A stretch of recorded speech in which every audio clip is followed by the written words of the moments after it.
आज हम कक्षा 12 हिंदी केंद्रित पाठ्यपुस्तक आरोह भाग 2 के पाठ 2 पतंग कविता का अध्ययन करेंगे, जिसके कवि हैं आलोक धनवा। आज हम पतंग कविता के पहले भाग का अध्ययन करेंगे।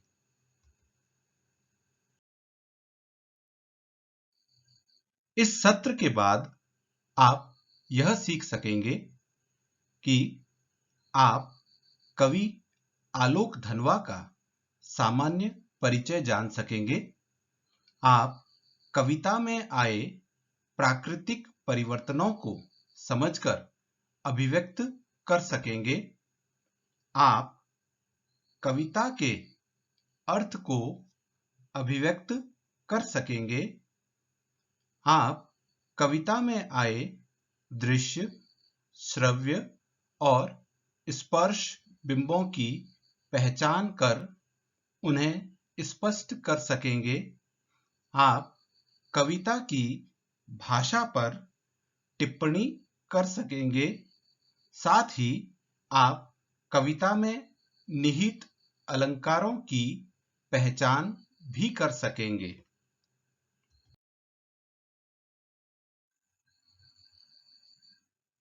पतंग शीर्षक पर सोचें, विचार करें, चिंतन करें।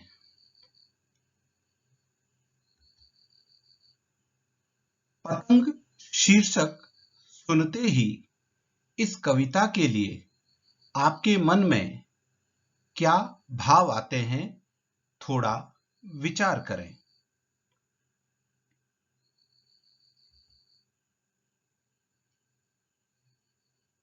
आपके मन में आया होगा कि रंग बिरंगी पतंगे हैं, पतंग उड़ाने के लिए अनुकूल मौसम है, पतंग उड़ाते बच्चे हैं आदि।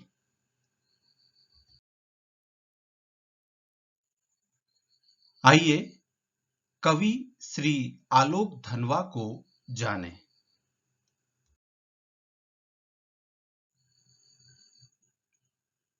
आलोक धनवा जी का परिचय।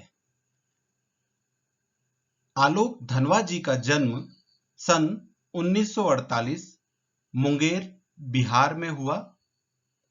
जनता का आदमी आपकी पहली कविता है। बाद में कुछ और कविताएं आपकी प्रकाशित हुई, जिनमें भागी हुई लड़कियां, ब्रूनो की बेटियां, इन कविताओं से आपको प्रसिद्धि मिली। आपका एकमात्र काव्य संग्रह है दुनिया रोज बनती है। आपको राहुल सम्मान, बिहार राष्ट्र भाषा परिषद का साहित्य सम्मान, बनारसी प्रसाद भोजपुरी सम्मान, पहल सम्मान आदि से सम्मानित किया गया है। आलोक धनवा जी का साहित्यिक परिचय और विशेषताएं। आलोक धनवा जी को बहुत कम कविताओं से अपार लोकप्रियता प्राप्त हुई है। सन 1972 से 73 के बीच प्रकाशित आरंभिक कविताएं काव्य प्रेमियों को मौखिक याद रहती थीं। सांस्कृतिक और सामाजिक कार्यकर्ता के रूप में आलोक धनवा जी सक्रिय रहे हैं। जमशेदपुर में आपने अध्ययन मंडलियों का संचालन किया। साहित्य पर कई राष्ट्रीय संस्थानों एवं विश्वविद्यालयों में अतिथि व्याख्याता के रूप में आपने भागीदारी की है। आपकी कविताओं में बिंब की प्रधानता है और प्रकृति को महत्व दिया गया है।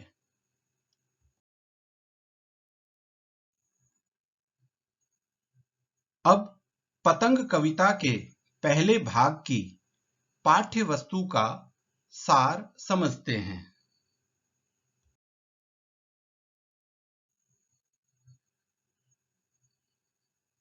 पतंग कविता के इस भाग में भादों के बाद हुए प्राकृतिक परिवर्तनों और बाल क्रियाकलापों को चित्रित करने के लिए सुंदर बिंबों का प्रयोग किया गया है। इस कविता में भादों को अंधेरे का और शरद को उजाले का प्रतीक बताया गया है। इस कविता में भादों के महीने के बाद शरद ऋतु के सवेरे की तुलना खरगोश की लाल आंखों से की गई है। शरद ऋतु में आसमान साफ होने और सूर्य के लाल व चमकदार होने का चित्रण भी इस कविता में है। शरद की तुलना साइकिल चलाते बच्चे से की गई है। साइकिल चलाते बच्चे के समान शरद ऋतु बच्चों को अपनी ओर आकर्षित करती है। जिस प्रकार साइकिल चलाता बच्चा दूसरे बच्चों को बाहर बुलाता है खेलने के लिए, पतंग उड़ाने के लिए, उसी प्रकार शरद ऋतु भी बच्चों को बाहर आने के लिए आमंत्रित करती है। शरद ऋतु में शीतल मंद हवा चल रही है, यानी ठंडी हवा है लेकिन बहुत धीमे धीमे हवा चल रही है और पतंग उड़ाने के लिए अनुकूल वातावरण शरद ऋतु में बन गया है। शरद ऋतु में बच्चे पतंग उड़ाते हैं और उनके लिए पतंग दुनिया की सबसे हल्की और रंगीन चीज है। साथ ही पतंग का कागज सबसे पतला कागज है तथा उसकी कमानी सबसे पतली कमानी है। कमानी से तात्पर्य है कि जो पतंग में बांस की डंडियां तीर कमान के रूप में लगी रहती है वह कमानी है। कवि ने शरद ऋतु में बच्चों द्वारा रंग बिरंगी पतंगें उड़ाने के साथ साथ खुश होकर चिल्लाने, किलकारियां करने, सीटी बजाने को नाजुक दुनिया कहकर वर्णित किया है।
अब इस पाठ को विस्तार से समझते हैं।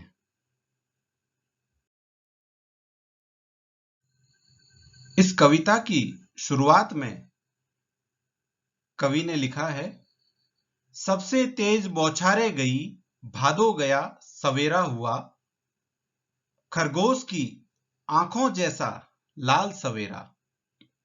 विद्यार्थी इसे मनी मन स्वयं दोहराएंगे। इन पंक्तियों में कुछ नवीन शब्द भी आए हैं, जैसे बौछारें गई यानी वर्षा ऋतु समाप्त हो गई, भादो गया यानी वर्षा ऋतु का अंतिम महीना जिसमें बादल छाए रहते हैं वह चला गया है, सवेरा हुआ, सवेरा हुआ का अर्थ है शरद ऋतु का आगमन। अब इसके अर्थ को समझते हैं। कवि आलोक धनवा कहते हैं कि सबसे तेज पानी की बौछारों वाली वर्षा ऋतु समाप्त हो गई है। वर्षा ऋतु के महीनों में अंतिम महीना भादो का महीना भी बीत गया है। इसके बाद अब शरद ऋतु का आगमन हो गया है। अब शरद का उजालेदार सवेरा हुआ है।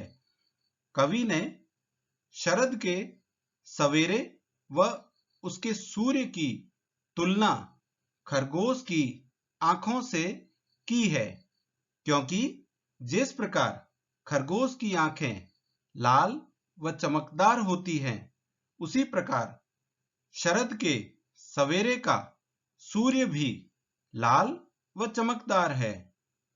शरद के सवेरे का सूर्य खरगोश की आंखों के समान लाल व चमकदार है।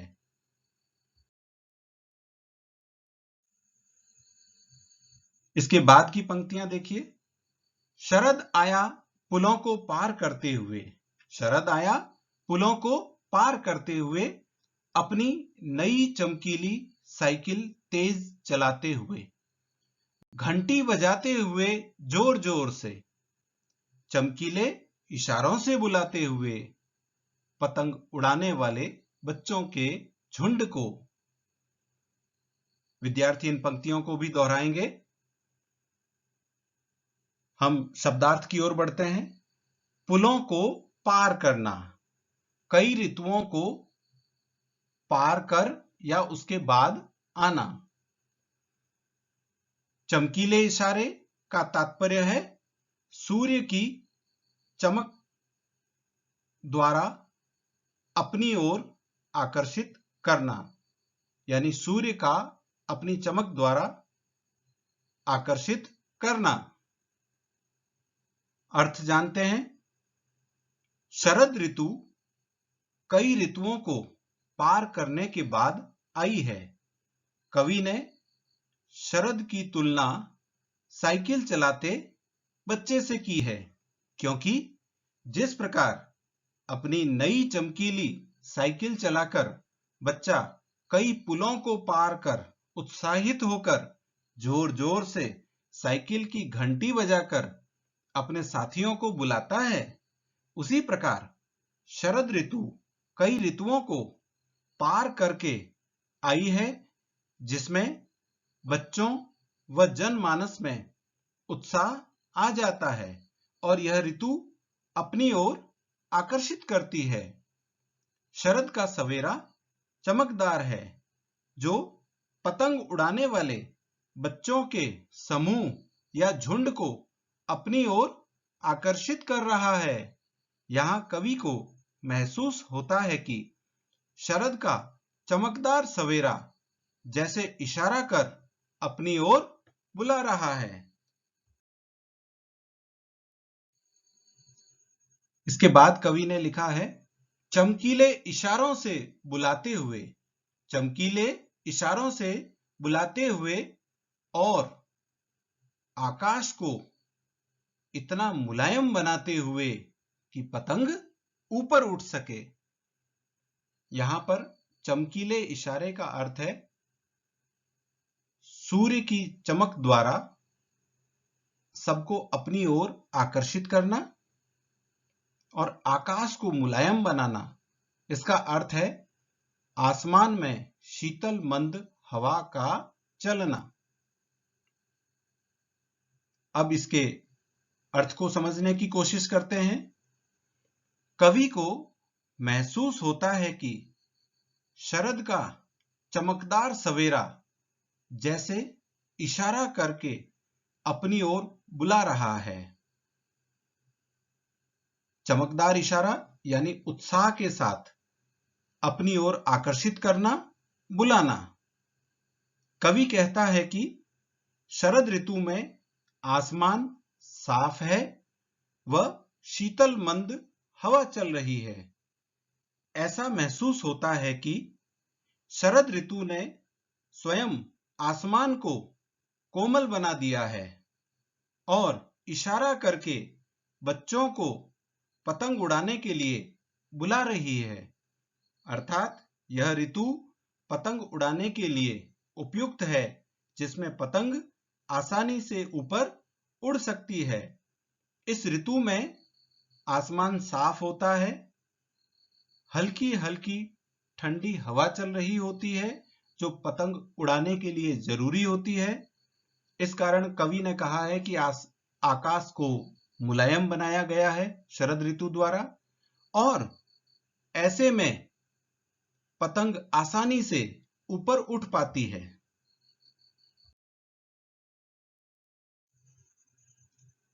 इसके बाद कवि ने पतंग के बारे में वर्णन किया है और बच्चा उसके बारे में क्या सोचता है जिसका भी जिक्र है। दुनिया की सबसे हल्की और रंगीन चीज उड़ सके। दुनिया की सबसे हल्की और रंगीन चीज उड़ सके। दुनिया का सबसे पतला कागज उड़ सके। बांस की सबसे पतली कमानी उड़ सके कि शुरू हो सके सीटियों, किलकारियों और तितलियों की इतनी नाजुक दुनिया। कवि ने बहुत ही सुंदर चित्रण किया है और पतंग को हल्की रंगीन चीज बताया है। अब हम शब्दार्थ की ओर बढ़ते हैं। कमानी, पतंग में तीर कमान के समान लगी बांस की डंडियां, उसे कमानी कहा गया है। किलकारियों, बच्चों का खुशी से चिल्लाना, आवाज निकालना किलकारियां हैं। तितलियों, यहां तितलियों शब्द बच्चों के लिए प्रयुक्त किया गया है। अब इन पंक्तियों की व्याख्या की ओर बढ़ते हैं। कवि आलोक धनवा का मानना है कि शरद ऋतु पतंग उड़ाने के लिए अनुकूल है और बच्चा जब पतंग उड़ाता है तो उस बच्चे को पतंग दुनिया की सबसे हल्की और रंगीन चीज प्रतीत होती है, क्योंकि जब बच्चा पतंग उड़ाता है तो उसकी पतंग तो रंग बिरंगी होती ही है, साथ ही साथ वह आसमान में ऊंचाई तक उड़ जाती है। तो बच्चे को लगता है कि मेरी पतंग दुनिया की सबसे हल्की और रंगीन चीज है। इसी को आधार बनाकर कवि ने यह पंक्ति लिखी है। बच्चे को यह भी लगता है कि उसकी पतंग दुनिया में सबसे पतले कागज से बनी है और उसमें तीर कमान के आकार में लगी बांस की डंडियां यानी कमानी सबसे पतली है। उस बच्चे को यह भी लगता है कि उसकी पतंग का कागज सबसे पतला कागज है दुनिया का और उसमें जो बांस की डंडियां लगी है वह दुनिया में सबसे पतली बांस की डंडियां कमानी के रूप में लगी है। इससे पतली बांस की डंडियों की कमानी नहीं बन सकती, ऐसा वर्णन किया गया है। कवि ने आशा व्यक्त की है कि ऐसे में जब बच्चे पतंग उड़ाएंगे तो उनकी सीटियों व खुशी से चिल्लाने की आवाजें आएगी। बच्चों द्वारा आसमान में उड़ाई गई रंग बिरंगी पतंगें और बच्चों की उत्साह व उमंग से भरपूर नाजुक दुनिया भी शुरू हो जाएगी। यहाँ पर कवि ने तितलियों की इतनी नाजुक दुनिया शब्द का बहुत सुंदर प्रयोग किया है, जिसका अर्थ है कि जब बच्चे पतंग उड़ाने के लिए खुले आसमान के नीचे आएंगे तो उन बच्चों का उत्साह, उमंग और आसमान में रंग बिरंगी पतंगें, यह उन बच्चों की एक नाजुक, एक कोमल दुनिया के रूप में दिखाई देगी।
आज जो हमने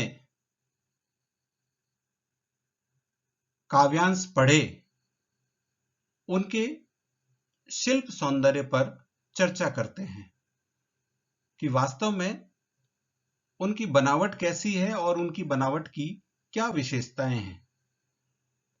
यहां विद्यार्थी ध्यान देंगे कि हम सबसे पहले भाषा के बिंदुओं पर चर्चा करते हैं।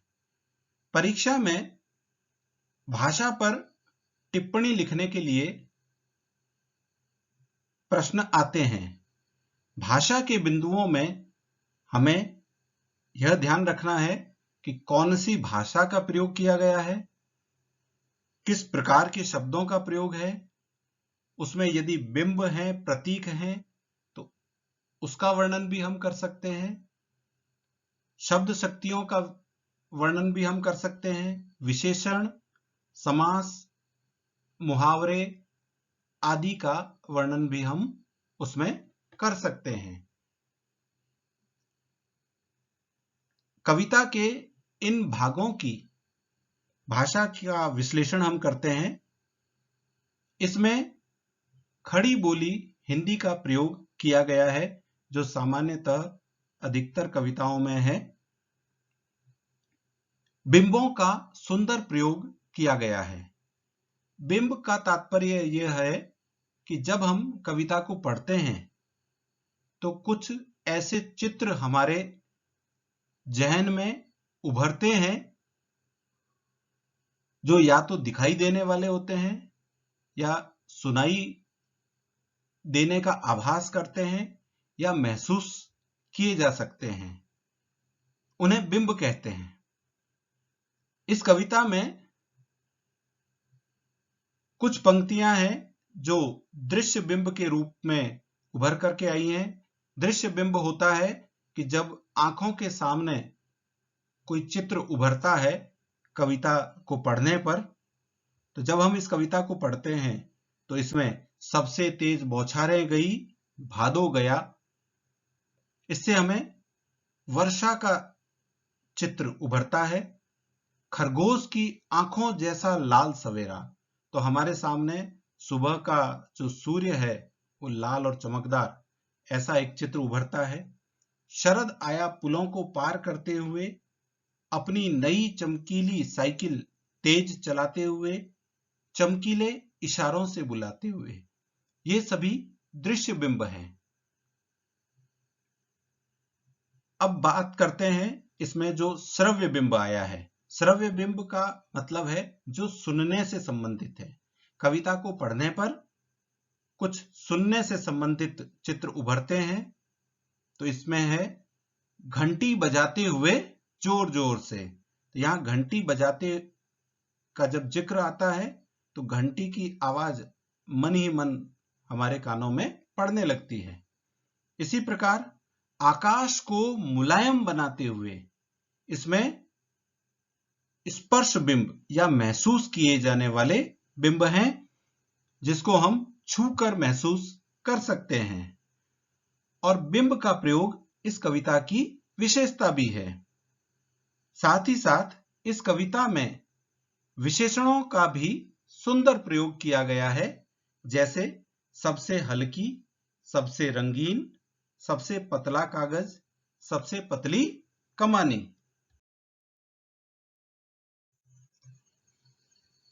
अब जानने की कोशिश करते हैं कि कविता के इस भाग में कौन कौन से अलंकार आए हैं। सबसे पहले उपमा अलंकार। खरगोश की आंखों जैसा लाल सवेरा। यहां पर जैसा शब्द खरगोश की आंखों और शरद के सवेरे के सूर्य की समानता को प्रदर्शित करता है। तो जब दो चीजों में समानता बताई जाए तो वहां पर उपमा अलंकार होता है। इसी प्रकार मानवीकरण अलंकार। शरद आया पुलों को पार करते हुए, अपनी नई चमकीली साइकिल तेज चलाते हुए। यहां शरद का मानवीकरण किया गया है, अर्थात शरद ऋतु में मानवीय क्रियाकलापों को बताया गया है। पुनरुक्ति प्रकाश अलंकार। पुनरुक्ति प्रकाश अलंकार का तात्पर्य होता है कि जब एक ही शब्द एक से अधिक, दो या अधिक बार आए और उसके अर्थ में कोई बदलाव न हो। इस कविता में आया है घंटी बजाते हुए जोर जोर से। यहां जोर जोर शब्द की आवृत्ति हुई है और अर्थ भी समान है। अतिशयोक्ति अलंकार। अतिशयोक्ति दो शब्दों से मिलकर बना है। अतिशय, उक्ति। अतिशय का अर्थ होता है बढ़ा चढ़ाकर, उक्ति का अर्थ होता है कहना।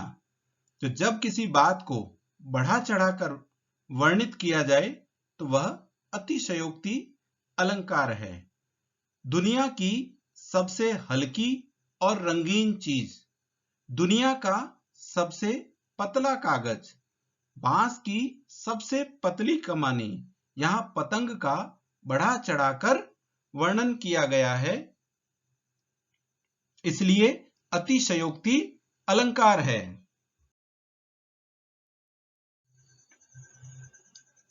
विद्यार्थियों, कविता में कुछ ऐसी पंक्तियां आती हैं जिस पर विशेष संवाद की जरूरत होती है। आइए हम उस विशेष संवाद की ओर बढ़ते हैं। कविता में एक पंक्ति है, खरगोश की आंखों जैसा लाल सवेरा।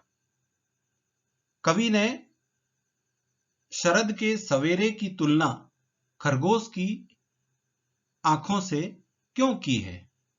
क्योंकि खरगोश की आंखें गोल, लाल व चमकदार होती है। इसी प्रकार शरद के सवेरे का सूर्य भी गोल, लाल व चमकदार होता है। शरद के सवेरे के सूर्य और खरगोश की आंखों में इन समानताओं के कारण से खरगोश की आंखों जैसा लाल सवेरा कहा गया है। इसी प्रकार शरद आया पुलों को पार करते हुए। अब विद्यार्थियों के मन में आता है कि शरद कैसे पुलों को पार करके आया है, यह तो ऋतु है। तो यहां पर शरद ऋतु को बच्चे के समान बताया गया है कि जिस प्रकार साइकिल चलाकर बच्चा कई पुलों या दूरियों को पार करके अपने दोस्तों को खेलने के लिए बुलाता है, उसी प्रकार ऋतु चक्र में कई ऋतुओं के बाद शरद ऋतु आती है। आप ऋतु चक्र के बारे में जानते होंगे कि एक ऋतु के बाद दूसरी ऋतु आती है, फिर ऋतु परिवर्तन होता है और अगली ऋतु आती है। तो वर्ष में यह एक साइकिल या एक चक्र के रूप में चलती हैं।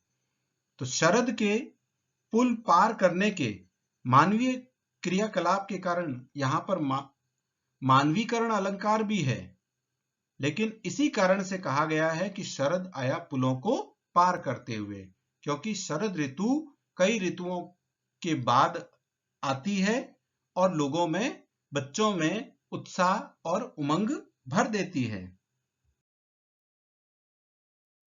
इसी प्रकार चमकीले इशारे शब्द का प्रयोग कवि ने किया है। शरद के सवेरे का सूर्य चमकदार है, जो पतंग उड़ाने वाले बच्चों को अपनी ओर आकर्षित करता है। इसे चमकीला इशारा कहा गया है कि जब शरद ऋतु में सवेरे का सूर्य चमकदार होता है, उससे पहले जब वर्षा ऋतु होती है, भादों का महीना होता है, तो आसमान में बादल छाए रहते हैं और ऐसा मौसम होता है कि बाहर निकल नहीं पाते हैं। और उसके बाद जब शरद ऋतु में सवेरे का सूर्य चमकदार होता है और आसमान साफ होता है, तो वह चमकदार सूर्य बच्चों को अपनी ओर आकर्षित करता है, इसलिए इसे चमकीला इशारा कहा गया है। इसी प्रकार आकाश को मुलायम बनाना, इसके अर्थ को जानते हैं।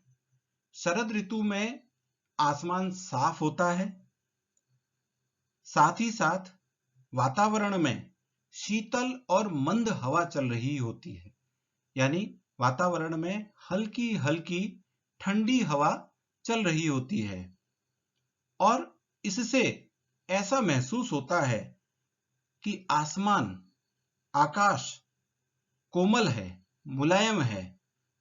इसलिए कवि ने लिखा है कि आकाश को शरद ऋतु ने कोमल व मुलायम बना दिया है। विशेष संवाद में हम एक पंक्ति का और जिक्र करते हैं, तितलियों की नाजुक दुनिया।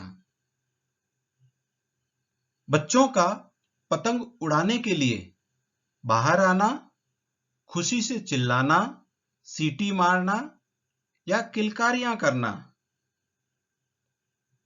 साथ ही साथ आसमान में रंग बिरंगी पतंगों का दिखाई देना, यह तितलियों की नाजुक दुनिया है। कवि ने यहाँ पर एक ओर बच्चों को लक्ष्य किया है, वहीं दूसरी ओर पतंगों को आधार बनाया है कि आसमान में रंग बिरंगी पतंगें उड़ रही है और बच्चे पतंग उड़ाने के लिए खुश हैं, किलकारियां कर रहे हैं, खुशी से आवाजें निकाल रहे हैं, सीटी मार रहे हैं और इस पूरे माहौल को तितलियों की नाजुक दुनिया कहकर पुकारा गया है।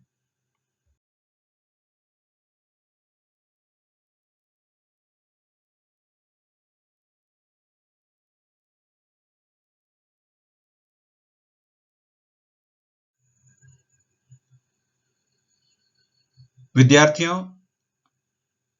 आपने अपने ज्ञान को परखा। अब एक बार फिर प्रवाह चित्र से इस पाठ्य वस्तु को समझने का प्रयास करते हैं।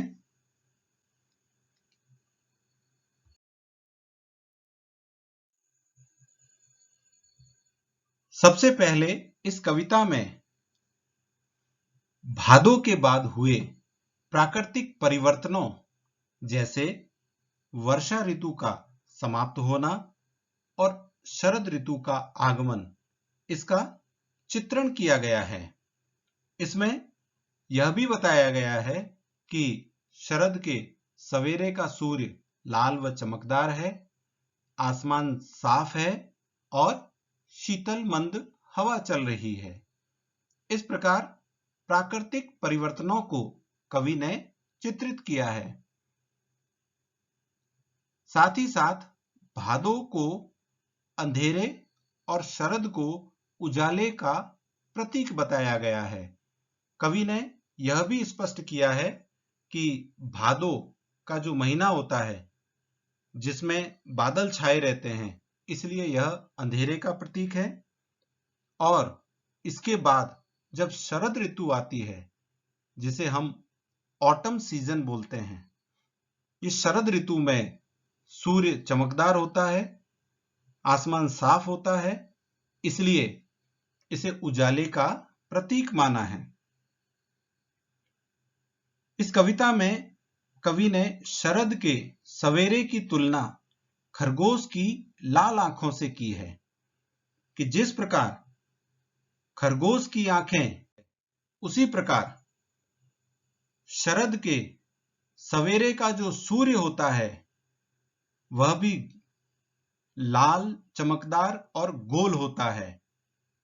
और इस समानता के कारण कवि ने शरद के सवेरे की तुलना खरगोश की लाल आंखों से की है।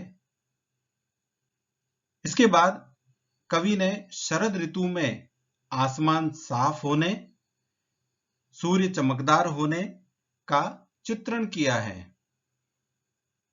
कवि ने शरद की साइकिल चलाते बच्चे से तुलना की है और बताया है कि शरद ऋतु में शीतल मंद हवा चल रही है। यहां कवि ने यह बताया है कि जिस प्रकार साइकिल चलाता बच्चा कई पुलों को पार करके आता है, उसी प्रकार शरद ऋतु भी ऋतु चक्र को पार करके आई है। शरद ऋतु द्वारा बच्चों को आकर्षित करना और बच्चों के लिए पतंग दुनिया की सबसे हल्की व रंगीन चीज होने का चित्रण भी कवि ने किया है। बच्चों व उनकी पतंगों की नाजुक दुनिया का चित्रण भी कवि ने किया है। इस कविता में प्रकृति और बाल क्रियाकलापों को चित्रित करने के लिए सुंदर बिंबों का कवि ने प्रयोग किया है, जिसमें दृश्य बिंब अधिक हैं, लेकिन उनके साथ साथ श्रव्य और स्पर्श बिंब भी हैं। जैसे खरगोश की आंखों जैसा लाल सवेरा, यह दृश्य बिंब है। घंटी बजाते हुए जोर जोर से, यह श्रव्य बिंब है। और आकाश को मुलायम बनाते हुए, यह स्पर्श बिंब है।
पाठ्य वस्तु को समझने के बाद भी आपके मन में कुछ संदेह रह गया होगा।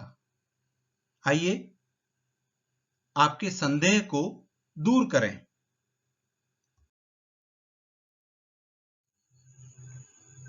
इस कविता को हम दो तरीके से समझने का प्रयास करते हैं। एक ओर भाव सौंदर्य संबंधी बिंदु हैं, वहीं दूसरी ओर शिल्प सौंदर्य संबंधी बिंदु हैं। पहले भाव सौंदर्य संबंधी बिंदुओं को समझते हैं। शरद ऋतु के चित्रण के साथ साथ इस कविता में प्राकृतिक परिवर्तनों का सुंदर चित्रण कवि ने किया है। ये प्राकृतिक परिवर्तन क्या हैं? इस कविता में शरद ऋतु का आगमन बताया गया है, जो कई ऋतुओं के बाद हुआ है। यह भी बताया गया है कि वर्षा ऋतु चली गई है और शरद ऋतु आ गई है। शरद ऋतु में सुबह का सूर्य लाल व चमकदार है। शरद ऋतु में आसमान साफ है। शरद ऋतु में शीतल मंद हवा चल रही है और आकाश मुलायम हो गया है। तो ये प्राकृतिक परिवर्तन है। यहाँ विद्यार्थी ध्यान देंगे कि जब प्राकृतिक परिवर्तनों की चर्चा है तो वहां पर केवल प्रकृति के बारे में ही लिखना है, पतंग के बारे में नहीं लिखना है। इसी प्रकार शरद के सवेरे की तुलना खरगोश की आंखों से की गई है, क्योंकि शरद के सवेरे का सूर्य खरगोश की आंखों की तरह लाल व चमकदार होता है। कुछ शिल्प सौंदर्य संबंधी बिंदुओं को भी समझते हैं। इस कविता में बिंब की प्रधानता है, इसलिए कविता के में आए बिंब को समझने की कोशिश करते हैं। आंखों के सामने जो भी दृश्य उभरते हैं इस कविता को पढ़ने से, वो दृश्य बिंब की श्रेणी में आते हैं। इस कविता के दृश्य बिंब हैं सबसे तेज बौछारें गई भादो गया, खरगोश की आंखों जैसा लाल सवेरा, शरद आया पुलों को पार करते हुए, अपनी नई चमकीली साइकिल तेज चलाते हुए, चमकीले इशारों से बुलाते हुए। इसी प्रकार श्रव्य बिंब है घंटी बजाते हुए जोर जोर से। इससे हमारे कानों में घंटी बजने का आभास होता है। स्पर्श बिंब आकाश को इतना मुलायम बनाते हुए, यहां मुलायम होना स्पर्श बिंब का परिचायक है। इसी प्रकार इस कविता में विशेषण का सुंदर प्रयोग है, जैसे सबसे हल्की, सबसे रंगीन चीज, सबसे पतला कागज, सबसे पतली कमानी। इसी प्रकार भाव सौंदर्य के कुछ बिंदु और भी हैं। शरद की तुलना साइकिल चलाते बच्चे से की गई है, क्योंकि साइकिल चलाते बच्चे के समान शरद ऋतु उत्साह व उमंग से भरी है। इसी प्रकार तितलियों की नाजुक दुनिया, यह बच्चों द्वारा आसमान में उड़ाई गई रंग बिरंगी पतंगें और बच्चों की उत्साह व उमंग से भरपूर नाजुक दुनिया के बारे में बताया गया है। साथ ही साथ इस कविता में उपमा अलंकार है, खरगोश की आंखों जैसा लाल सवेरा, मानवीकरण अलंकार जिसमें शरद का मानवीकरण है, पुनरुक्ति प्रकाश अलंकार है घंटी बजाते हुए जोर जोर से में, जहां जोर जोर शब्द 2 बार आया है और अर्थ वही है। अतिशयोक्ति अलंकार भी इस कविता में है, जहां पतंग का बढ़ा चढ़ाकर वर्णन किया गया है।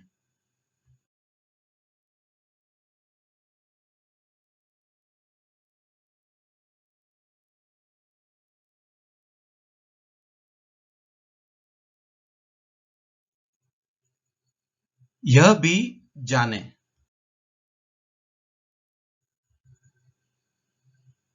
सर्दी, गर्मी और वर्षा के अतिरिक्त और कौन कौन सी ऋतुएं मानी जाती हैं?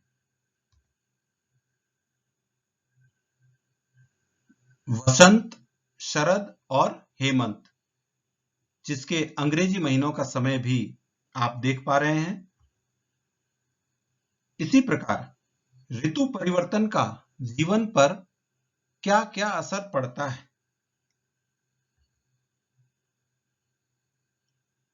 खान पान में परिवर्तन होता है, वेशभूषा में परिवर्तन होता है, रहन सहन व जीवन शैली में परिवर्तन होता है और व्यवहार में परिवर्तन होता है। इसके अतिरिक्त और भी असर के बारे में आप सोच सकते हैं।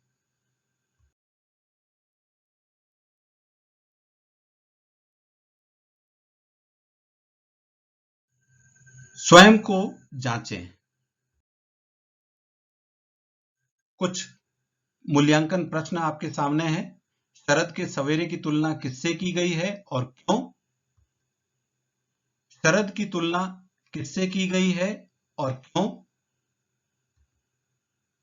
आकाश को मुलायम बनाने से क्या तात्पर्य है? चमकीले इशारों से क्या तात्पर्य है? तितलियों की नाजुक दुनिया से क्या आशय है? पतंग के विषय में कवि ने क्या कहा है? और आपके सामने कुछ पंक्तियां दी गई है, जिनमें अलंकारों को आपको स्पष्ट करना है। खरगोश की आंखों जैसा लाल सवेरा, इसके अलंकार को बताना है। शरद आया पुलों को पार करते हुए, इसके अलंकार को छांटना है। और घंटी बजाते हुए जोर जोर से, इसके अलंकार को बताना है। अब बारी है गृह कार्य की। पहला प्रश्न, सबसे तेज बौछारें गई भादो गया के बाद प्रकृति में जो परिवर्तन कवि ने दिखाया है उसका वर्णन अपने शब्दों में कीजिए। कुछ पंक्तियां आपके सामने कविता की दी गई है, जिसमें बिंब की पहचान करनी है कि इसमें दृश्य बिंब है, श्रव्य बिंब है या स्पर्श बिंब है। शरद की तुलना किससे की गई है और क्यों? आशय स्पष्ट कीजिए। खरगोश की आंखों जैसा लाल सवेरा, आकाश को मुलायम बनाने, तितलियों की नाजुक दुनिया। अनुभव करें। ऋतुओं के हिंदी माह, अंग्रेजी माह यानी ग्रेगोरियन माह और उनके दौरान आने वाले त्योहारों की सूची आपके सामने है। इसको देखें, समझें और अनुभव करें।